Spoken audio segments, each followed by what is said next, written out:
यो निर्वाचन अघि पछिको निर्वाचन जस्तो होइन। नियमित निर्वाचन 84 सालमा आयोजना हुने थियो।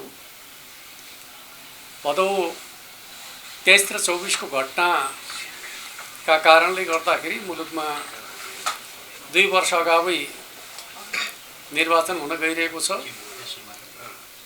यो निर्वाचन मुलुकलाई कुन दिशातर्फ अगाडि बढाउने भन्ने कुराको जनमत संग्रह जस्तो बन्न पुगेको छ।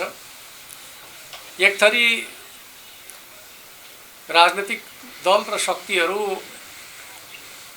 भदौ 23 र 24 गतेको घटनालाई सामान्य राजनीतिक घटनाका रूपमा, आन्दोलनका रूपमा, राजनीतिक परिवर्तनका रूपमा अर्थ्याउने खालको काम गरिरहेका छन् भने अर्कोतर्फ नेकपा एमाले 23 र 24 गतेको घटना हाम्रा जेनजीका नाममा परिचित भएका नवयुवाहरूको आकांक्षामाथि खेलेर, उनीहरूको भावनामाथि खेलेर उनीहरूको आन्दोलनलाई अपहरण गरिकन मुलुकलाई गम्भीर भूराजनीतिक द्वन्द्वको चक्रव्यूहमा पार्ने षड्यन्त्र अन्तर्गत घटना घटाइएको थियो भन्ने कुराको मान्यता राख्दछ। र 23 र 24 गतेको घटनाका कारणले मुलुक पछाडि फर्किएको छ, प्रतिगमनतर्फ गएको छ, संविधान घायल भएको छ, लोकतन्त्र कमजोर बनाइएको छ र नेपाललाई भूराजनीतिक द्वन्द्वको क्रीडास्थल बनाउने हिसाबले नेपालमा कठपुतली सरकार निर्माण गर्ने काम भएको छ र भविष्यमा पनि त्यसलाई निरन्तरता दिने योजनाका साथ चुनावलाई एक प्रकारले भन्ने भने चलन चल्तीको भाषामा जेलेन्स्की जन्माउने योजनाका साथ चुनावी अभियान अगाडि बढाउने प्रयत्न भइरहेको छ। हाम्रो पार्टी त्यस प्रकारका षड्यन्त्रहरूलाई सफल हुन नदिने सङ्कल्पका साथ, योजनाका साथ मुलुकको स्वाधीनता, स्वाभिमान र राष्ट्रिय हितलाई अझ मजबुत बनाउनु पर्दछ। हाम्रा दुईवटा ठुला छिमेकीहरू चीन र भारतका विरुद्धमा शक्ति राष्ट्रहरूको चलखेल गर्ने अखडाका रूपमा नेपाल भूमिको प्रयोग गर्न दिनु हुँदैन भन्ने मान्यताका आधारमा हामी नेपाल राष्ट्रलाई कमजोर हुनबाट जोगाउने र त्यसलाई बलियो बनाउने योजनाका साथ अगाडि बढिरहेका छौँ। हिजो मात्रै हामीले चुनावी घोषणा पत्र तयार गर्ने सन्दर्भमा बुद्धिजीवी र विज्ञहरूसँग परामर्श गर्ने काम गरेका छौँ। हामीले चुनावका माध्यमबाट खास गरी मुलुकलाई सही बाटोमा अगाडि बढाउनका लागि, प्रतिगमनलाई सच्याउनका लागि, लोकतन्त्रको दिशामा अगाडि बढाउनका लागि संविधानलाई क्रियाशील बनाउने, जननिर्वाचित प्रतिनिधि सभा स्थापित गर्ने र मुलुकलाई भूराजनीतिक द्वन्द्वको क्रीडास्थल बन्नबाट बचाउने कुरालाई पहिलो महत्त्वपूर्ण विषय बनाएर अगाडि बढ्न खोजिरहेका छौँ। दोस्रो विषय, हामी नेपालको विकास र समृद्धिका सन्दर्भका बारेमा नेकपा एमालेको नेतृत्वमा रणनीतिक विकासका आधारशिला हामीले तयार गरेका छौँ। नेपालमा जति पनि ठुला रणनीतिक विकासका आयोजनाहरू सुरु भएका छन् त्यो नेकपा एमालेको नेतृत्वमा अगाडि बढेका छन्। त्यसलाई हामी आगामी दिनहरूमा पुरा गर्न चाहन्छौँ। र अर्कोतर्फ चाहिँ अब नेपालको आर्थिक समृद्धिलाई ध्यानमा राखेर गेम चेन्जर परियोजनाहरू अगाडि बढाउनु पर्दछ भन्ने नेकपा एमालेको मान्यता छ। जुन परियोजनाले जनताको जीवनमा प्रत्यक्ष प्रभाव पार्दछन्, अर्थतन्त्रको विकास गर्दछ, रोजगारी सिर्जना गर्दछ, त्यस्ता प्रकारका परियोजनामा अब नेपालले जोड दिनु पर्दछ भन्ने हाम्रो पार्टीको दृष्टिकोण रहेको छ। अर्कोतर्फ चाहिँ पूर्वाधार विकासको आधारभूत फाउन्डेसन हामीले तयार गरिसकेपछि अब आर्थिक सामाजिक विकासमा जोड दिनु पर्दछ। शिक्षा, स्वास्थ्य, रोजगारी जस्ता कुराहरूलाई अब नेपालको विकासका प्राथमिक एजेन्डाका रूपमा प्रस्तुत गर्नुपर्दछ भन्ने मान्यताका आधारमा हामी आर्थिक विकासका साथसाथै सामाजिक विकासलाई पनि एउटा महत्त्वपूर्ण एजेन्डा बनाएर जानुपर्दछ भन्ने मान्यताका पक्षमा छौँ। अर्कोतर्फ हामीले नेकपा एमालेको नेतृत्वमा जीवन चक्रमा आधारित सामाजिक सुरक्षा कार्यक्रम अगाडि बढाउँदै आइरहेका छौँ र त्यो कार्यक्रमलाई हामी लोक कल्याणकारी राज्यको एउटा मोडेलका रूपमा प्रस्तुत गर्न चाहन्छौँ। वास्तवमा सामाजिक सुरक्षा कार्यक्रमको सर्जक को हो त भन्दाखेरि नेकपा एमाले हो र त्यो नेकपा एमाले आफ्नो एजेन्डालाई एउटा लोक कल्याणकारी राज्यका रूपमा विकसित गर्न चाहन्छ। अर्कोतर्फ हामी जनताको बहुदलीय जनवादको मान्यताका आधारमा मुलुकलाई समृद्ध नेपाल सुखी नेपालीको राष्ट्रिय आकांक्षालाई राष्ट्रिय गन्तव्यका रूपमा विकसित गर्ने सोच पार्टीको विधान महाधिवेशनका माध्यमबाट हामीले अगाडि बढाएका छौँ, राष्ट्रिय महाधिवेशनका माध्यमबाट अगाडि बढाएका छौँ। त्यो सोचलाई कार्यान्वयन गर्नका लागि पार्टीलाई निर्णायक राष्ट्रिय शक्तिका रूपमा स्थापित गर्ने सोच हाम्रो रहेको छ। आज नेपाली समाजमा जुन प्रकारका असन्तुष्टिहरू छन्, गुनासाहरू छन्, ती के हुन् त भन्दाखेरि राजनीतिक अस्थिरताका कारणले सिर्जना भएका समस्या आधारित छन्। अब हामीले मुलुकमा राजनीतिक अस्थिरताको अन्त्य गर्नुपर्दछ। बलियो निर्णायक राष्ट्रिय शक्तिका माध्यमबाट 5 वर्षसम्म काम गर्न सक्ने शक्तिको विकास गर्नुपर्दछ। यो चुनावका माध्यमबाट त्यो दिशातर्फ जानुपर्दछ। त्यसका लागि हाम्रा सामु दुईवटा चुनौतीहरू छन्। एउटा पपुलिजम, अर्को एनार्किजम। पपुलिजम र एनार्किजमले समस्याको समाधान गर्न सक्दैन।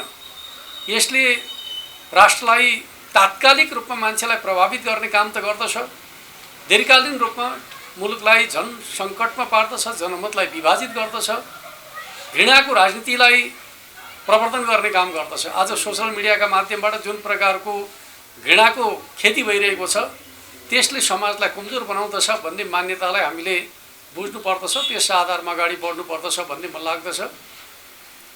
नेकपा एमाले नेपाली समाजलाई र राष्ट्रलाई कमजोर बनाउने र विभाजित गर्ने षड्यन्त्रका विरुद्ध निरन्तर रूपमा सङ्घर्ष गर्दै आएको छ। कुनै समय नेपाली समाजलाई जात जातको राज्यमा विभाजित गरिकन कमजोर बनाउने प्रयत्न गरियो, त्यसका विरुद्ध नेकपा एमाले दृढतापूर्वक लड्यो र नेपाली समाज बहुजातीय, बहुभाषिक, बहुसांस्कृतिक समाज हो, यसलाई जात जातमा विभाजित गर्ने कुरा उचित हुन सक्दैन।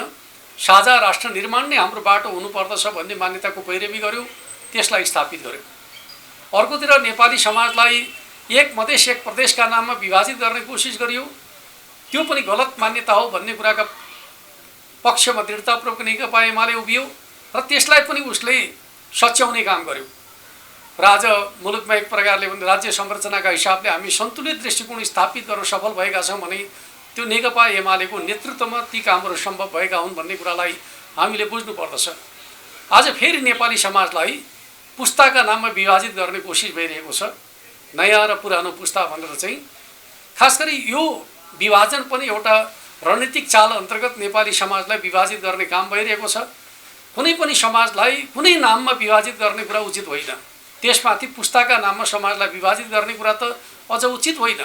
म तपाईँहरूलाई के कुरा भन्न चाहन्छु त भन्दाखेरि एसियाली सभ्यता र संस्कृतिका विरुद्धको मान्यता हो कि यो समाजलाई पुस्तामा विभाजित गरिकन अन्तरसङ्घर्षतर्फ लैजाने कुरा चाहिँ यो एसियाली समाजको दृष्टिकोण विपरीत कुरा हो। यो पक्षलाई हामी सबैले बुझ्नुपर्दछ, किनकि हाम्रो समाज भनेको एउटै परिवारभित्र 3 पुस्ता मिलेर बसेको समाज हो। 3 पुस्ता मिलेर बसेको समाजमा प्रविधि आधारित पुस्ताका नाममा, जेन जेडका नाममा जसरी समाजलाई विभाजित गर्ने काम भएको छ, यो हाम्रो एसियाली दृष्टिकोण होइन, नेपाली दृष्टिकोण होइन। पश्चिमाहरूले हाम्रो समाजलाई विभाजित गर्नका लागि बनाइदिएको दृष्टिकोणका आधारमा हाम्रा युवाहरू प्रभावित हुनु हुँदैन। हाम्रा आफ्नै परम्पराहरू छन्, आफ्नै मूल्यहरू छन्, हाम्रो आफ्नै सामाजिक र पारिवारिक प्रणाली छ। कुनै पनि राष्ट्रलाई अगाडि बढाउने हो भने विभाजन होइन, एकताको आवश्यकता पर्दछ। मिलेर बसेको समाजलाई पुस्ताका नाममा विभाजित गर्ने कुरा उचित कुरा होइन। र म तपाईँलाई के भन्न चाहन्छु त भन्दाखेरि कुनै पनि राजनीतिक दल वा नेतृत्व त्यति बेला असान्तविक हुन्छ जति बेला उसले सामयिक एजेन्डाहरू बोक्न छोड्दछ। न उमेरका आधारमा असान्तविक हुन सक्दछ, न इतिहासका आधारमा असान्तविक हुन सक्दछ। पुराना राजनीतिक दल भन्ने प्रकारको दृष्टिकोण चाहिँ राजनीतिमा अत्यन्त गलत दृष्टिकोण हो। राजनीतिक दलहरू कहिल्यै पनि पुराना हुँदैनन्, उनीहरूको इतिहास लामो हुन सक्दछ, तर उनीहरू आवधिक रूपमा अधिवेशनका माध्यमबाट नीतिलाई पनि अद्यावधि गर्ने गर्दछन्, नेतृत्वलाई पनि अद्यावधि गर्दछन्। त्यस अर्थमा राजनीतिक दलहरू कहिल्यै पनि पुराना हुँदैनन्, सदैव जीवन्त हुन्छन्। पुरानो र नयाँका नाममा राजनीतिक दललाई विभाजित गर्न खोज्ने कुरा, समाजलाई विभाजित गर्ने कुरा यो गलत चिन्तनको परिणाम हो। यसले मुलुकलाई सही बाटोमा डोर्याउन सक्दैन। त्यस अर्थमा हामीले लोकतन्त्रमा चुनाव भनेको नीतिको बहस हो, कार्यक्रमको बहस हो। नीति र कार्यक्रम बिना एक प्रकारले व्यक्तिलाई सोशल मिडियाका माध्यमबाट सेलिब्रिटी बनाइकन गरिने छनौटले मुलुकलाई सही दिशातर्फ लान सक्दैन। त्यस अर्थमा सोशल मिडिया आधारित चुनाव क्याम्पेन वा त्यसको जगमा व्यक्तित्व निर्माणको जुन श्रृङ्खला नेपाली समाजमा लाद्न खोजिएको छ त्यो एक प्रकारले भन्ने हो भने साइबर क्यापिटलिजमको एउटा दृष्टान्तका रूपमा हामीले त्यसलाई हेर्न सक्दछौँ। साइबर क्यापिटलिजमलाई प्रवर्धन गर्ने खालको रणनीति अन्तर्गत नेपाललाई भू राजनीतिक द्वन्द्वको क्रीडास्थल बनाउने जुन प्रकारको खेल नेपाली राजनीतिमा भइरहेको छ त्यसबाट हामीले आफूलाई जोगाउनु पर्दछ। र म हाम्रो नेपालका नवयुवाहरूलाई भन्न चाहन्छु, तपाईहरुको भावनामा खेलेर जसले राष्ट्रका विरुद्ध षड्यन्त्र गरेका छन् उनीहरूलाई तपाईहरुले पहिचान गर्नुपर्दछ र तिनीहरूप्रति घृणा गर्नुपर्दछ।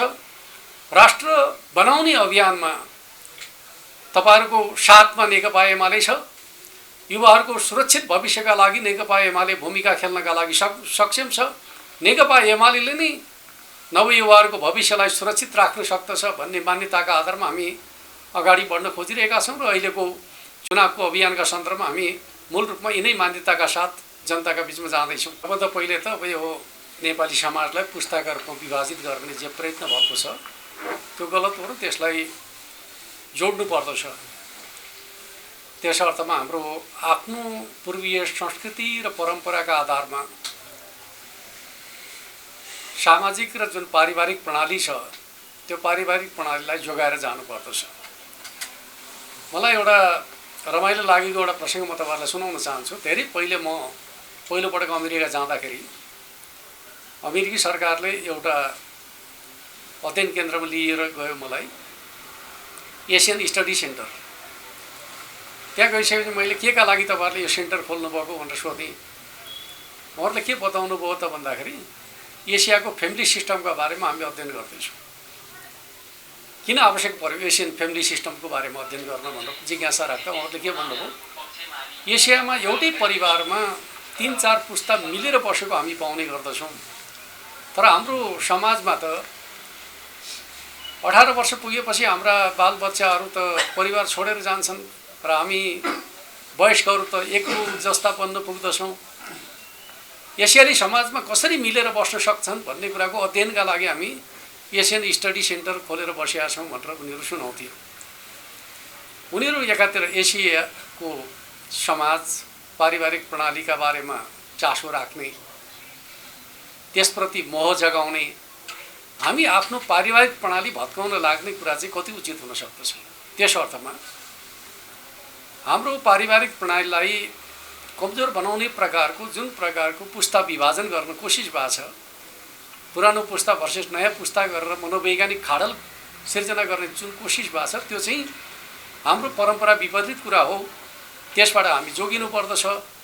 हाम्रो सामाजिक प्रणाली र हाम्रो पारिवारिक प्रणाली जे छ त्यसलाई जोगाएर जानुपर्दछ। त्यो नै नेपाल राष्ट्रको हितमा रहन्छ भन्ने मान्यता नै नेकपा एमालेको मान्यता रहन्छ। त्यस अर्थमा विभाजित गर्ने कोसिस छ, रोक्ने हाम्रो प्रयास हुन्छ भन्ने कुरालाई बुझ्नु पर्दछ भन्ने मलाई लाग्दछ हैन। अर्कोतिर चाहिँ अब नेकपा एमालेले अब कहिले चुनावी घोषणापत्र तयार गरेर पठाउँछ भन्ने सन्दर्भमा यसपटकको चुनावमा निर्वाचन आयोगले के गर्यो भन्दाखेरि उम्मेदवारी दर्ता गरिसकेपछि प्रचारको कार्यतालिका चाहिँ पछाडि मात्रै दियो। त्यस अर्थमा अहिले त आन्तरिक भेटघाट चलिरहेको छ, तर चुनाव प्रचार अभियान चाहिँ निर्वाचन आचार संहिताका कारणले सुरु हुन सकेको छैन। त्यो निर्वाचन आयोगको कार्यतालिकाका कारणले आफ्नो चुनावी घोषणापत्र लिएर प्रचारमा जाने समय नै सुरु भएको छैन। जति बेला समय सुरु हुन्छ त्यति बेला नेकपा एमाले चुनावी घोषणापत्र सहित प्रस्तुत हुन्छ र सम्भवतः हामी फाल्गुनको पहिलो हप्तामा चुनावी घोषणापत्र जारी गर्दछौँ र त्यो बोकेर चाहिँ हाम्रा उम्मेदवारहरू चुनाव प्रचार अभियानमा जुट्दछन्। मलाई लाग्दछ अब व्यवस्थित पार्टी एमाले हो भन्ने कुरा हामीले पटक पटक प्रमाणित गरेका छौँ। मैले तपाईँहरूलाई भन्नु पर्दैन, समानुपातिक सूची निर्माण गर्नका लागि कुनै पार्टी बैठक बसेन, एमाले बैठक बस्यो। प्रत्यक्षतर्फका उम्मेदवार छनौट गर्नका लागि कुनै पार्टीहरू चाहिँ औपचारिक बैठक बसेन, नेकपा एमाले बैठक बसेर निर्णय गर्यो। त्यस अर्थमा संस्थागत हिसाबले चलेको पार्टी त नेकपा एमाले नै हो र यो चुनावलाई पनि संस्थागत हिसाबले लैजाने कुरामा उसले नै अगुवाई गर्दछ। अहिले कतिपयले भन्दै गर्दछन् अब नीतिगत बहसकै आवश्यकता छैन। द्वन्द्वमै सो गरिकन चाहिँ अगाडि बढ्नु खोज्ने प्रवृत्तिहरू छन्।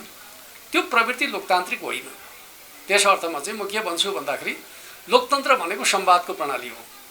अझ ज्यादा भन्नुहुन्छ भने चुनाव भनेको जनतासँगको संवाद हो।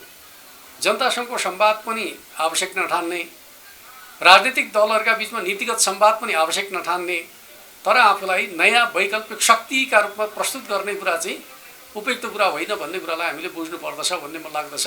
कसैले विकल्प दिन चाहन्छ भने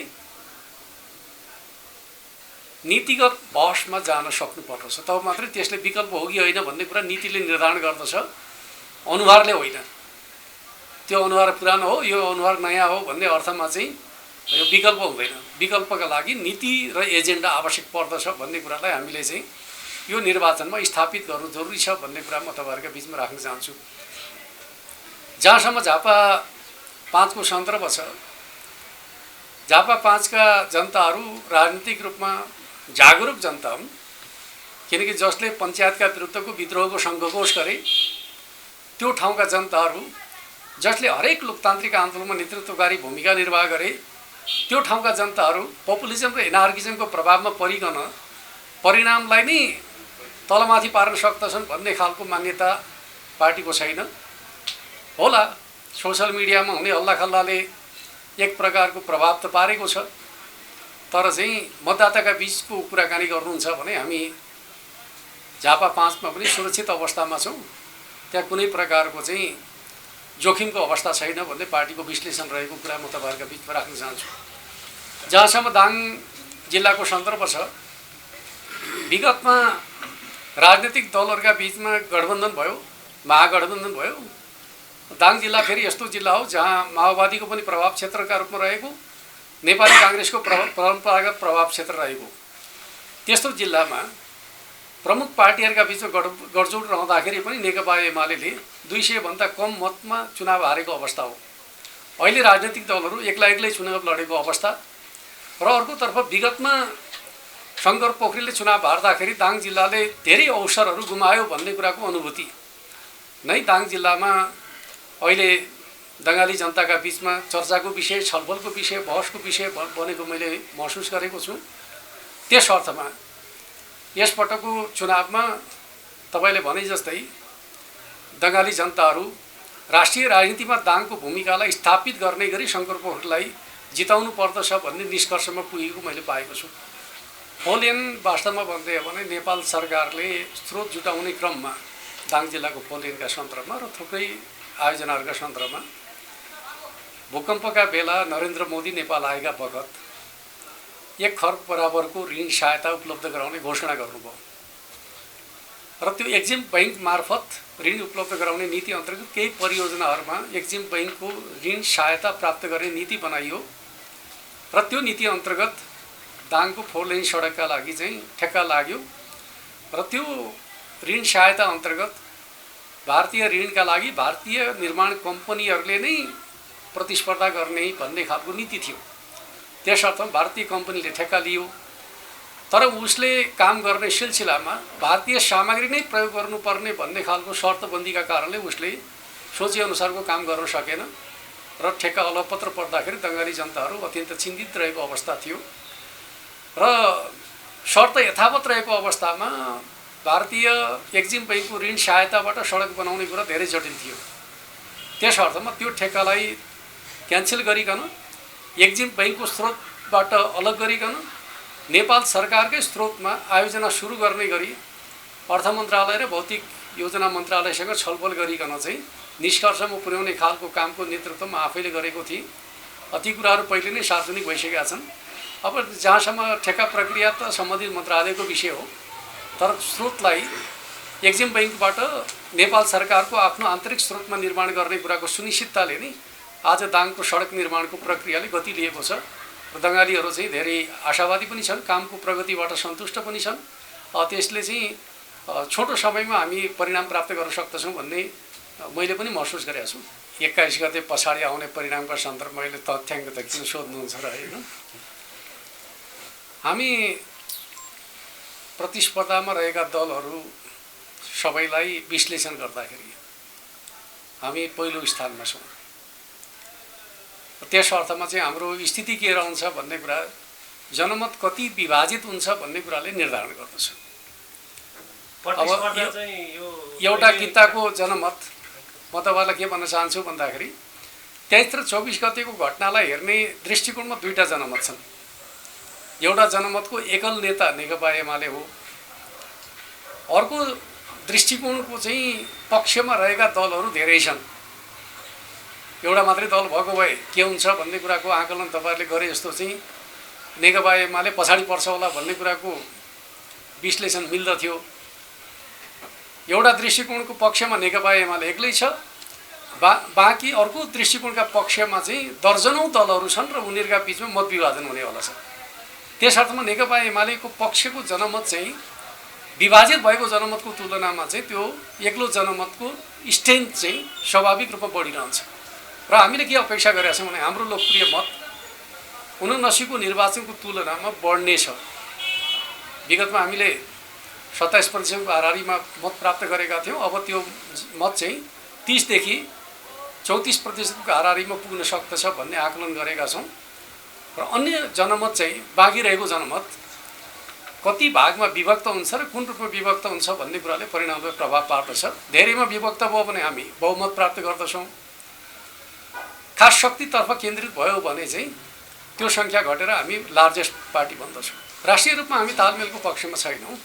स्थानीय तहमा कुनै खास ठाउँहरूमा स्थानीय कमिटीले आवश्यक ठानेको अवस्थामा हुन सक्दछ, तर अहिले हामी त्यो हिसाबले छलफल गरेका छैनौँ। हामीले पूर्वी रुकुमको हकमा के अरे पश्चिम रुकुमको हकमा चाहिँ जनार्दन शर्मालाई समर्थन गर्ने निर्णय गरेका छौँ र जनार्दन शर्माको तर्फबाट चाहिँ कर्णाली र राप्ती अञ्चलका निर्वाचन क्षेत्रहरूमा नेकपा एमालेका उम्मेदवारलाई समर्थन गर्ने निर्णय भएको छ। सोसल मिडियामा सर्वाधिक चर्चामा रहेका लोकप्रिय बनाइएका बालिन शाह देश दौडामा हिँड्दाखेरि युवाहरूको भिड देख्दाखेरि लहरै त्यतै हो कि भन्दै मान्छेहरूले लक काटिराखेका देख्छु म। त्यसका पछाडि दुईटा सन्दर्भलाई हामीले विश्लेषण गर्नुपर्दछ। 1.5 लाख मतदाता भएका ठाउँमा 4-5 हजार मतदाता आएर चाहिँ जम्मा हुँदाखेरि भिड देखिन्छ। अरू बाँकी मतदाता त घरमै छन् नि। त्यस अर्थमा चाहिँ 1.5 लाख मतदाता भएका ठाउँमा 4-5 हजार आउँदाखेरि देखिएको भिड नै निर्णायक हो भन्ने प्रकारको विश्लेषण गर्न थाल्यो भने त चुनावै चाहिँदैन। अर्कोतिर चाहिँ पहिलो पटक चर्चामा रहेको मान्छे आउँदाखेरि हेर्न खोजेको कुरा दोस्रो पटक जाँदाखेरि त्यही हुन्छ कि हुँदैन भन्ने कुरा चाहिँ म तपाईँलाई के भन्छु भने अब झापामा दोस्रो पटक बालिन जाँदाखेरि त्यही भिड देखिन्छ देखिँदैन अनुमान गर्नु। म टाढाको कुरा गर्दिनँ। अनि झापामा त बालिन त जालान्, दोस्रो पटक जाँदाखेरि त्यो भिड त्यहाँ आउँछ कि आउँदैन त्यसैले धेरै कुरा निर्धारण गर्छ। यो चुनावमा काङ्ग्रेसको त धेरै प्रचारै त्यति देखिँदैन कि एमालेको कि राष्ट्रपाको देखिन्छ। म त यताको प्रतिस्पर्धा हो कि जस्तो। काङ्ग्रेसको के हुन्छन् साइलेन्ट मतदाता हुन्छन् होइन। काङ्ग्रेसलाई चाहिँ हामीले अब प्रचारमा छैन भन्ने बित्तिकै कमजोर ठान्नु हुँदैन। देशको पुरानो पार्टी हो। अहिलेसम्म हाम्रो चाहिँ तलका कमिटीहरूको विश्लेषण चाहिँ अब सहरी क्षेत्रमा पनि कस्तो भयो भन्दाखेरि काठमाडौँमा त अहिले राष्ट्रपा प्रतिस्पर्धामा छैन भन्ने विश्लेषण छ। एउटा रोचक विश्लेषण तपाईँ हामी सबैलाई अनौठा लाग्ला होइन। जहाँबाट राष्ट्रपाको जन्म भयो त्यो ठाउँमा राष्ट्रपा चाहिँ प्रतिस्पर्धामा छ कि छैन भन्दाखेरि छैन भन्ने विश्लेषण आइरहेको छ होइन। तर फेरि राष्ट्रपाको प्रभाव ग्रामीण क्षेत्रमा बढेको देखिन्छ पहिलेको तुलनामा। तर ग्रामीण क्षेत्रमा बढेको प्रभाव भनेको चुनाव जित्ने तहसम्मको प्रभाव होइन भन्ने हाम्रो आकलन छ होइन। प्रभाव बढेको छ तर जित्ने तहसम्मको होइन भन्ने छ। र प्रतिस्पर्धामा आम रूपमा नेपाली काङ्ग्रेसै छ भन्ने छ। अहिले सहरी क्षेत्रको मत राष्ट्रपालाई घट्नेवाला छ। ग्रामीण क्षेत्रमा समानुपातिक मोड बढ्छ, त्यसमा चाहिँ शङ्का भएन। किनकि पहिलोपटक राष्ट्रपा ग्रामीण क्षेत्रमा प्रवेश गरेको छ। प्रत्येक जिल्लामा केही न केही मत त ल्याइहाल्छ। त्यो हिसाबले ग्रामीण क्षेत्रको मत चाहिँ बढ्ने, सहरी क्षेत्रको मत घट्ने आकलन छ।